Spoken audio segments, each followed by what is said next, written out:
Sonam had recently married and had begun living with her husband and in-laws in a joint family. She realized, after a few days, that she couldn't get along with her mother-in-law. Sonam's mother-in-law was conservative, but Sonam was contemporary and liberal. They soon began arguing over differences in ideas and lifestyles. None of them was ready to change their ways, and the days and months passed. Sonam got increasingly violent over time, and she began to despise her mother-in-law.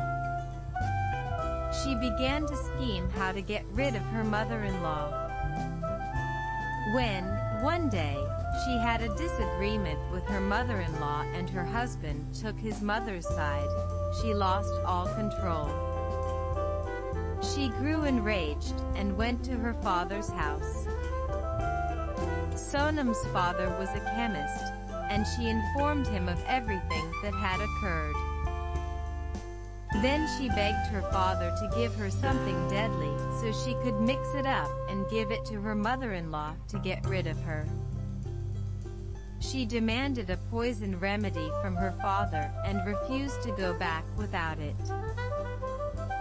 Sonam's father was sympathetic to her plight, but warned her, "If you administer poison to your mother-in-law, you and I will both end up in jail. It is not the proper thing to do." Sonam, on the other hand, was not in the mood to listen and comprehend.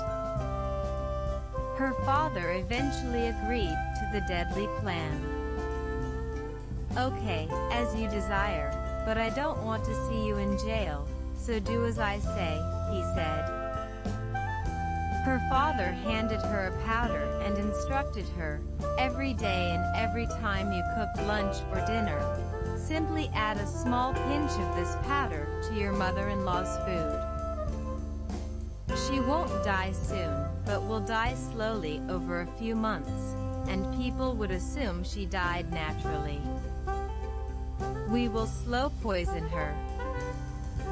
Because no one should have any doubts about you, from now on, you will not quarrel with your mother-in-law at all, but instead you will be extremely loving towards her. Even if she says something that you don't like, you will not be unpleasant, you will just be courteous," he said. Sonam consented, believing she'd be free of her mother-in-law's torture in a few months, and returned to her in-laws, feeling satisfied. She began mixing the powder into her mother-in-law's meals regularly. She acted extremely loving and courteous whenever her mother-in-law said something.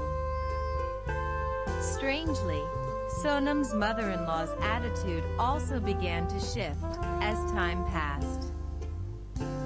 Sonam was acting nice, so she also became affectionate toward her daughter-in-law.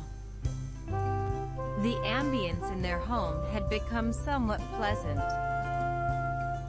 Sonam had been preparing the powder for 5 months, but the mood in the home had changed. There were no squabbles.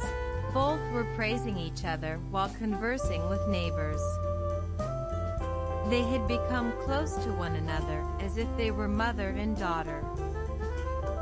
Now, Sonam began to worry that her mother-in-law might die soon as a result of the powder. She ran to her father's house and said, "Dad, please give me the antidote to the toxic substance you gave me. I don't want to lose my mother-in-law. She's just like my mother, and I adore her." "Which poison?" her father said, smiling. "I had just given you some sweetener. It was white candy powder,"